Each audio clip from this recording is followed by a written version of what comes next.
नमस्कार साथियों, मैं कुंदन कुमार स्वागत करता हूं भविष्य निर्माण शिक्षण संस्थान के इस ऑनलाइन परिवार में। दोस्तों, पिछला वीडियो मेरा बिहार स्पेशल करंट अफेयर्स था, यानी 1 अप्रैल से लेके 15 अप्रैल के बीच में जो भी बिहार में घटनाएं घटी थी, जो आपके किसी परीक्षा के दृष्टिकोण से बेहद ही महत्वपूर्ण होने वाला था, उसका वीडियो मैंने पिछले क्लास में अपलोड किया था। अगर अभी तक आप लोग उस वीडियो को नहीं देखे हैं तो यहाँ लिंक के माध्यम से टच करके डायरेक्ट आप उस वीडियो पर जा सकते हैं। इस टाइप का मैंने 3 वीडियो बनाकर अपने चैनल पर अपलोड कर दिया है। तीनों का लिंक वहाँ पर डिस्क्रिप्शन बॉक्स में भी डाला हुआ है, वहाँ से भी आप टच करके देख सकते हैं। और बिहार के जो भी बच्चे तैयारी कर रहे हैं, बिहार एसएससी का, बिहार सचिवालय का, बिहार दरोगा, बिहार पुलिस का, वो वीडियो देखने के बाद उनको कहीं ना कहीं अपने तैयारी का लेवल का पता चल जाएगा कि आपकी तैयारी किस लेवल तक पहुंची हुई है। तो चलिए दोस्तों, आज का सेशन हम लोग शुरू करते हैं एक मोटिवेशनल कोटेशन के साथ, जो आपके अंदर एक नई ऊर्जा, नई क्रांति, नई जोश भरने का काम करेगी।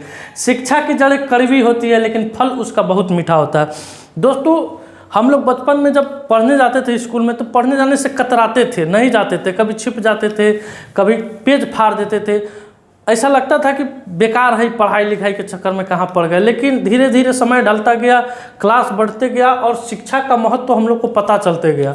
तो एक तरह से कह सकते हैं कि शिक्षा की जड़ें बहुत कड़वी होती है, लेकिन जो उसका फल है, जो फल आज हम लोग को मिल रहा है, शिक्षा के बदौलत ही हम आपके सामने खड़ा है। चाहे आप भी शिक्षा के बदौलत ही पढ़ रहे हैं, चाहे शिक्षा के बदौलत ही कोई कहीं नौकरी कर रहा है, तो जो उसका फल है वो बहुत मीठा है। तो चलिए, कल परसों मैंने वीडियो के लास्ट में आपसे क्वेश्चन पूछा था दोस्तों कि हाल ही में कहाँ के तिरंगा बर्फी को जीआई टैग मिला था। तो इस क्वेश्चन का करेक्ट उत्तर हो जाएगा वाराणसी। वाराणसी के दोस्तों, वाराणसी के तिरंगा बर्फी को क्या मिला हुआ है? जीआई टैग मिला हुआ है। तिरंगा बर्फी दोस्तों कुछ इस प्रकार का रहता है, ऊपर ऑरेंज, व्हाइट और ग्रीन रहता है। ये वाराणसी क्षेत्र में पाया जाता है। इसी बर्फी को अभी क्या मिला, हाल फिलहाल में जीआई टैग मिला हुआ है। अब चलते हैं आज के सेशन में दोस्तों। आज है विश्व पृथ्वी दिवस कब मनाया जाता है। पहला क्वेश्चन है आपके पास, विश्व पृथ्वी दिवस कब मनाया जाता है, कब से इसकी शुरुआत हुई है, क्यों मनाते हैं हम लोग, इन सारी चीज़ों पर हम विगतवार चर्चा करेंगे। क्या इस बार की थीम है, किस थीम के साथ इसको मनाया जा रहा है। तो पृथ्वी दिवस 2024 इस वर्ष का विषय है प्लेनेट वर्सेस प्लास्टिक। क्या है दोस्तों? Planet versus plastic. कहीं ना कहीं हमारे पृथ्वी को प्रदूषित प्लास्टिक बहुत अधिक मात्रा में करते हैं, इसलिए इस बार का जो थीम रखा गया है प्लेनेट वर्सेस प्लास्टिक। अब देखते हैं कि इसकी शुरुआत कब हुई थी, पहली बार पृथ्वी दिवस हम लोग कब मनाए थे। तो गिलार्ड नेल्सन नाम के एक अमेरिकी सीनेटर ने 22 अप्रैल 1970 को पहला पृथ्वी दिवस आयोजित किया था। कब किया गया था दोस्तों? 22 अप्रैल 1970 ईस्वी को पहला पृथ्वी दिवस आयोजित किया गया था। कहाँ किया गया था दोस्तों? तो गिलार्ड नेल्सन नामक एक अमेरिकी सीनेटर थे, उनके द्वारा इसका आयोजन किया गया था। अगला पॉइंट देखते हैं दोस्तों। 1990 में हेज ने 140 से अधिक देशों के 200 मिलियन से अधिक लोगों के साथ पहला वैश्विक पृथ्वी दिवस आयोजित किया था। तो यहाँ से भी आपको एक पॉइंट मिल जा रहा है दोस्तों। और 2009 ईस्वी में संयुक्त राष्ट्र ने पृथ्वी दिवस को अंतर्राष्ट्रीय मातृ पृथ्वी दिवस नाम दिया था। तो आपको क्वेश्चन एक यहाँ से भी देखने को मिला दोस्तों कि अंतर्राष्ट्रीय मातृ पृथ्वी दिवस ये हम लोग कब से मनाते हैं, संयुक्त राष्ट्र ने इसे कब से इसको मनाने की घोषणा की थी? तो 2009 ईस्वी से घोषणा की थी। ये दोस्तों पृथ्वी दिवस से जो भी पॉइंट है इसको मैंने डाला है। तो इस क्वेश्चन का करेक्ट उत्तर क्या हो जाएगा दोस्तों? 22। यहाँ ऑप्शन छूट गया है दोस्तों, एक ऑप्शन 5 नंबर आप बना लीजिए। 22 अप्रैल टाइपिंग में छूट गया है। क्या होगा? 22 अप्रैल को हम लोग पृथ्वी दिवस के रूप में, अंतर्राष्ट्रीय पृथ्वी दिवस के रूप में मनाते हैं दोस्तों। अब बढ़ते हैं अगले क्वेश्चन की तरफ। अगला क्वेश्चन आपका आ गया है दोस्तों, अप्रैल माह का पूरा दिवस विद इन 30 सेकेंड में आपको हम रटवाएंगे। तो आप कहीं मत जाइए, शुरू कीजिए रटना हमारे साथ, जबान से जबान, कदम से कदम मिलाकर। 1 अप्रैल उत्कल दिवस या उड़ीसा राज्य स्थापना दिवस के रूप में हम लोग मनाते हैं। 2 अप्रैल विश्व ऑटिज्म जागरूकता दिवस के रूप में मनाते हैं। 3 अप्रैल हिंदी रंगमंच दिवस के रूप में मनाते हैं। 4 अप्रैल को अंतर्राष्ट्रीय खाद्यान्न जागरूकता दिवस के रूप में मनाते हैं। 5 अप्रैल राष्ट्रीय समुद्री दिवस के रूप में मनाते हैं। 6 अप्रैल राष्ट्रीय हस्त निर्मित दिवस के रूप में मनाते हैं। 7 अप्रैल को विश्व स्वास्थ्य दिवस के रूप में मनाते हैं। 9 अप्रैल को सीआरपीएफ शौर्य दिवस के रूप में मनाते हैं। 10 अप्रैल को वर्ल्ड हेम्योपैथी दिवस के रूप में मनाते हैं। 11 अप्रैल को राष्ट्रीय सुरक्षित मातृत्व दिवस के रूप में मनाते हैं। 11 अप्रैल को दोस्तों विश्व पार्किंसन दिवस के रूप में मनाते हैं हम लोग। 12 अप्रैल को मानव अंतरिक्ष उड़ान का अंतर्राष्ट्रीय दिवस के रूप में मनाते हैं। 14 अप्रैल को स्मृति दिवस मनाते हैं BR अम्बेडकर के जन्म दिवस पर। और 14 अप्रैल को दोस्तों विश्व चगास रोग दिवस के रूप में मनाते हैं। 15 अप्रैल को विश्व कला दिवस के रूप में मनाते हैं हम लोग। 17 अप्रैल को विश्व हीमोफीलिया दिवस के रूप में मनाते हैं। 18 अप्रैल को विश्व धरोहर दिवस के रूप में मनाते हैं। 16 अप्रैल को विश्व आवास दिवस के रूप में मनाते हैं। 19 अप्रैल को विश्व लीवर दिवस के रूप में मनाते हैं। 21 अप्रैल को राष्ट्रीय सिविल सेवा दिवस के रूप में मनाते हैं। और 20 अप्रैल को राष्ट्रीय हमशक्ल दिवस के रूप में मनाते हैं। तो ये दोस्तों अब तक के अप्रैल माह का जो भी दिवस था उसको मैंने यहाँ पे रखा है। अगर अभी तक आप इसका स्क्रीनशॉट नहीं लिए तो इसका स्क्रीनशॉट लीजिए, यह आपके एग्जाम के दृष्टिकोण से बेहद ही फायदेमंद होने वाली है। अब बढ़ते हैं अगले क्वेश्चन की तरफ। अगला क्वेश्चन काफ़ी VVI क्वेश्चन है दोस्तों। अगला क्वेश्चन आपका बिहार से रिलेटेड है और काफ़ी VVI है, तो क्वेश्चन को ज़रा ध्यान से गौर से सुनिएगा।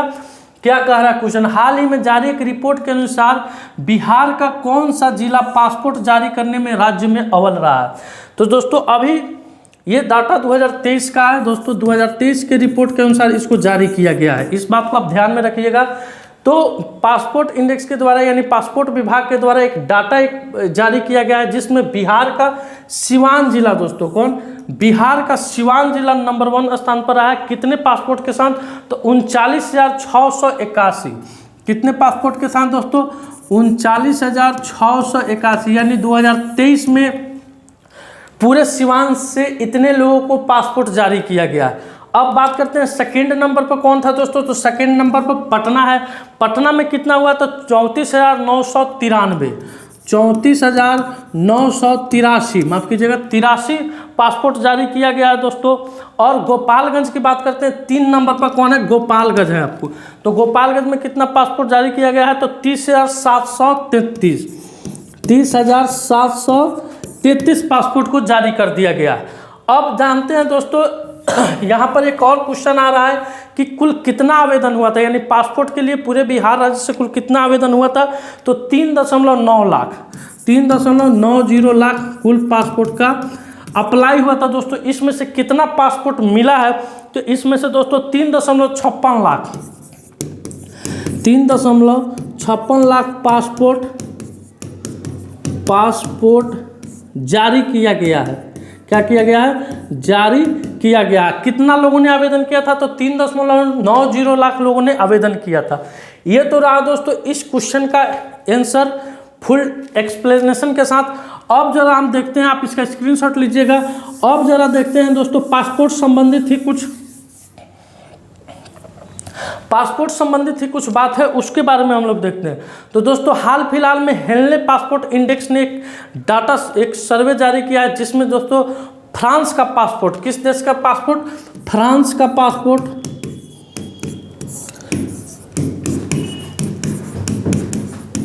फ्रांस का पासपोर्ट दोस्तों दुनिया का सबसे शक्तिशाली पासपोर्ट है। अगर आप फ्रांस के पासपोर्ट है तो आप 194 देशों में यात्रा कर सकते हैं। 194 देशों में क्या कर सकते हैं? यात्रा करते हैं। अब हेनले पासपोर्ट इंडेक्स में भारत को कौन सा स्थान मिला है दोस्तों? तो इसको 85वां स्थान मिला है। भारत को कितना स्थान मिला है? भारत को 85वां स्थान मिला है। और जो इसका पासपोर्ट है कितने देशों के लिए मजबूती से काम करता है दोस्तों? तो यह 62 देशों के लिए, कितने? 62 देशों के लिए, 62 देशों के लिए। पहले यह डाटा कितना था दोस्तों? तो 60 था। अब 60 से कितना हो गया? 62 हो गया। और पिछले बार हेनले पासपोर्ट इंडेक्स में किस स्थान पर था? इंडिया 84 स्थान पर था। अब कितना आ गया है? 85वां स्थान पर आ गया। सबसे शक्तिशाली पासपोर्ट किस देश का है? फ्रांस देश का है। तो ये दोस्तों पासपोर्ट संबंधित कुछ फैक्ट थे, कुछ जानकारियाँ थी जिसको आपको यहाँ पे साझा कर दिया गया है। आप इस वीडियो का स्क्रीनशॉट लीजिए और ये निश्चित तौर पर और शेयर कीजिए, दबाकर शेयर कीजिए। एक शॉर्ट्स इसका मैं निकलवा दूंगा, एक शॉर्ट्स वीडियो बनाकर चैनल पर अपलोड कर दूंगा ताकि आपको रिवीजन करने में भी आसानी रहेगी। ये VVI क्वेश्चन है, निश्चित तौर पर आगामी आपकी किसी भी परीक्षा में यह क्वेश्चन टपक सकता है। और खासकर वो विद्यार्थी ध्यान दें जो BPSC टीचर की तैयारी कर रहे हैं 3.0 की, उनके लिए क्वेश्चन रामबाण होने वाला है। आइए अब अगले क्वेश्चन पर चलते हैं। अगला क्वेश्चन भी पिछले क्वेश्चन से ज़्यादा इम्पोर्टेंट है दोस्तों। देखते हैं क्या है क्वेश्चन। बिहार के किस जिले की मीरा कुमारी को वर्ल्ड शूटिंग पैरा स्पोर्ट्स यानी वर्ल्ड कप 2024 के लिए भारतीय पैराशूट टीम की कोच नियुक्त की गई है? तो दोस्तों यह बिहार की शेरनी है, पूर्णिया की। कहाँ की? पूर्णिया की शेरनी है, जिसे अभी हाल फिलहाल में वर्ल्ड कप 2024 के लिए भारतीय पैराशूट टीम में क्या किया गया है? कोच की भूमिका में नियुक्त किया गया है। अब इसका आयोजन कब से कब हो रहा है दोस्तों? तो इसका आयोजन 22 अप्रैल से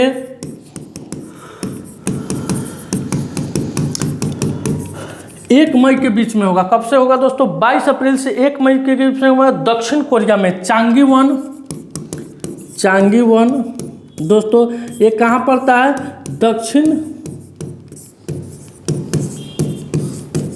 दक्षिण कोरिया में पड़ता है दोस्तों। यहाँ पे इस टूर्नामेंट का क्या होने वाला है? आयोजन होने वाला। अभी जान लेते हैं बिहार के वर्तमान में खेल मंत्री कौन है? तो सुरेंद्र मेहता है। खेल मंत्री कौन है दोस्तों?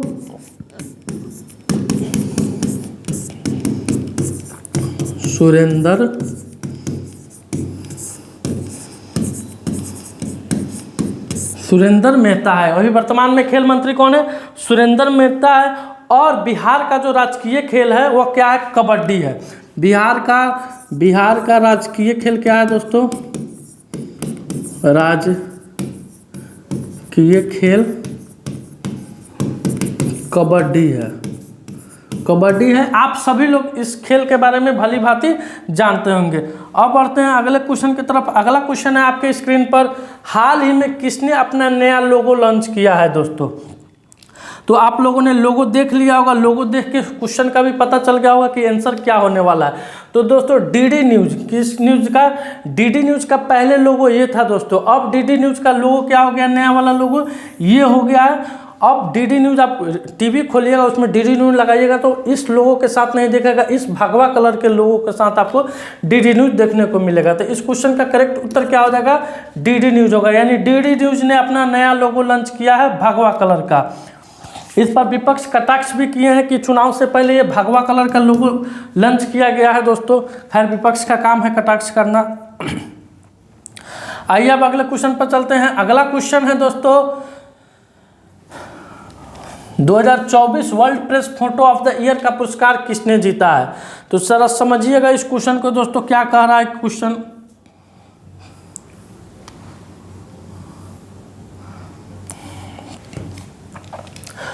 क्वेश्चन कह रहा है कि 2024 world press photo of the year का पुरस्कार किसने जीता। क्वेश्चन को थोड़ा मैंने ऊपर किया है ताकि ये आपको यहाँ से आसानी से दिख सके। देखिए इस क्वेश्चन के बारे में, उन्होंने यानी जिन्होंने ये पुरस्कार जीता है, कुछ आंसर बताएंगे। मोहम्मद सलेम। कौन है दोस्तों? मोहम्मद सलेम ने गाजा पट्टी में अपनी 5 वर्षीय भतीजी के शव को गोद में लिए हुए एक फिलिस्तीनी महिला की अपनी छवि के लिए जीत हासिल की है। इन्हीं कारणों से इन्हें यह फोटो ऑफ द ईयर का पुरस्कार मिला। साथ ही साथ विजेता छवि ने 36 वर्षीय ईशान आबू मामर को अस्पताल के मुर्दा घर में शैली के चादर से ढके शरीर को पकड़कर रोते हुए दिखाया गया। उसके बाद तस्वीर यह कब की है? तो 17 अक्टूबर 2023 को गाजा के खान यूनिस में ली गई थी, जहां परिवार फिलिस्तीनी इलाके में इजरायली बमबारी के दौरान मारे गए रिश्तेदारों की तलाश कर रहे थे। उसी दरमियान इस तस्वीर को ली गई थी। किनके द्वारा ली गई थी? मोहम्मद सलेम के द्वारा ली गई थी, जो इस वर्ष का यानी 2024 का world press photo of the पुरस्कार के लिए इन्हें क्या किया गया है दोस्तों? सम्मानित किया गया। अब आइए अगले क्वेश्चन की तरफ बढ़ते हैं। अगला क्वेश्चन है, भारत में ओपन एआई का पहला कर्मचारी किसे नियुक्त किया गया है? तो दोस्तों भारत में ओपन एआई का पहला कर्मचारी प्रज्ञा मिश्रा को नियुक्त किया गया है। क्या है दोस्तों? देखते हैं। ओपन एआई ने भारत में अपना पहला कर्मचारी नियुक्त किया है और वह प्रज्ञा मिश्रा को सरकारी संबंधों के प्रमुख के रूप में नियुक्त किया गया। मिश्रा दोस्तों पहले जुलाई 2001 में ट्रू कॉलर में सार्वजनिक मामलों के निदेशक के रूप में यह कार्य करते थे। 29 वर्ष के मिश्रा भारत में चल रहे 2024 के लोकसभा चुनाव के दौरान सरकारी संबंध प्रमुख की भूमिका निभा रही है। इसके अलावा मिश्रा क्या कर रही है? प्रज्ञा मिश्रा तो अभी वर्तमान में लोकसभा का चुनाव चल रहा है, इसमें सरकारी संबंध प्रमुखों की भूमिका निभा रही है। अब आइए अगले क्वेश्चन की तरफ। अगला क्वेश्चन है आपके स्क्रीन पर, हाल ही में किस देश में प्रथम अंतर्राष्ट्रीय इंद्रधनुष पर्यटन का सम्मेलन शुरू हुआ है? तो दोस्तों अपने पड़ोसी देश नेपाल में अभी प्रथम यानी पहली बार अंतर्राष्ट्रीय इंद्रधनुष पर्यटन सम्मेलन का शुभारंभ हुआ है दोस्तों। अब बढ़ते हैं अगले क्वेश्चन की तरफ। अगला क्वेश्चन है आपके स्क्रीन पर, हाल ही में कौन कौन सा देश 4 दिन वर्क वीक वाला एशिया का पहला देश बन गया है दोस्तों? यानी 4 डे वर्क वीक, 4 डे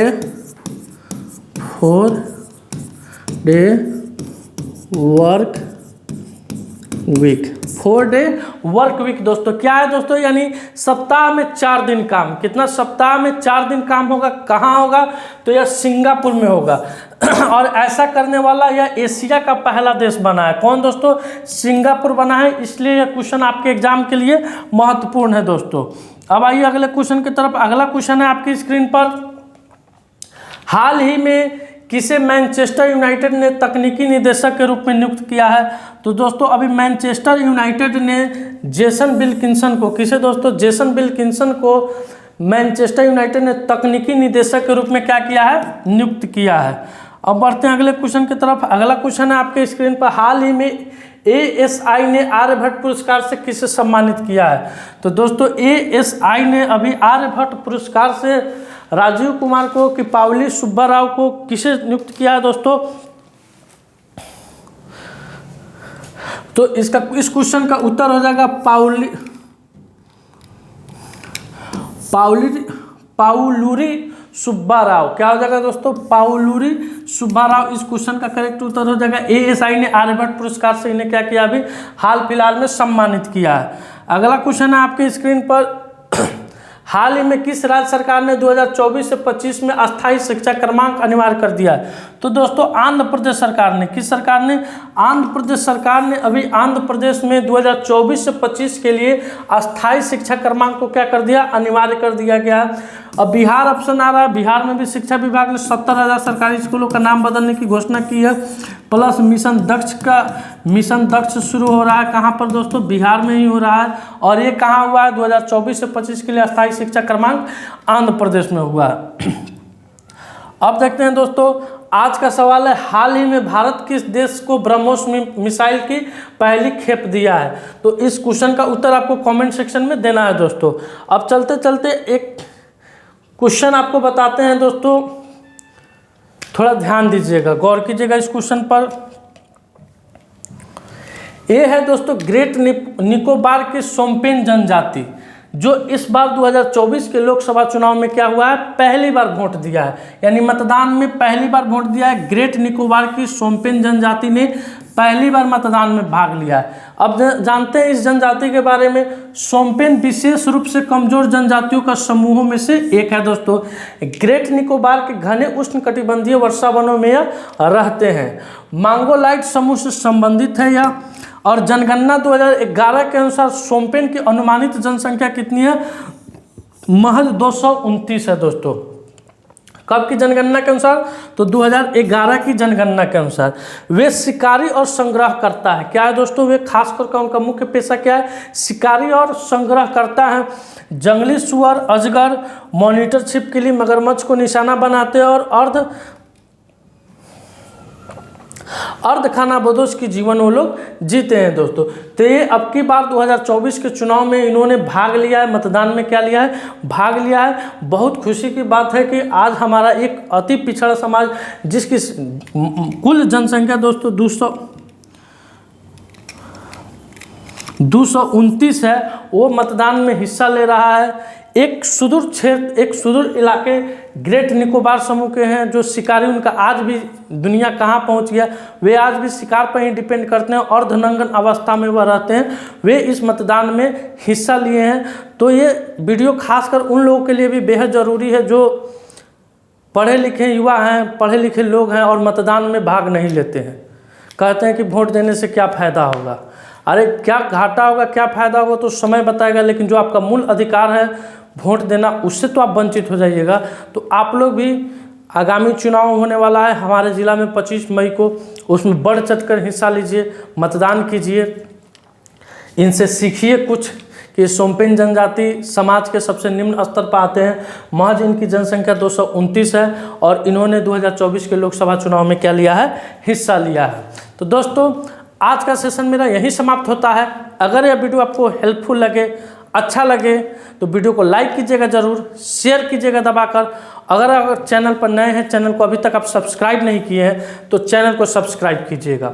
और जो क्वेश्चन पूछा जाता है वीडियो के लास्ट में, उसका उत्तर आप निश्चित तौर पर कमेंट सेक्शन में दें, जिससे आपके एग्जाम की तैयारी के लेवल का पता चलेगा कि अब किस लेवल से आपका तैयारी चल रहा है। चलिए दोस्तों विदा लेते हैं आपसे, तब तक के लिए धन्यवाद। अपना ख्याल रखिएगा। भारत माता की जय।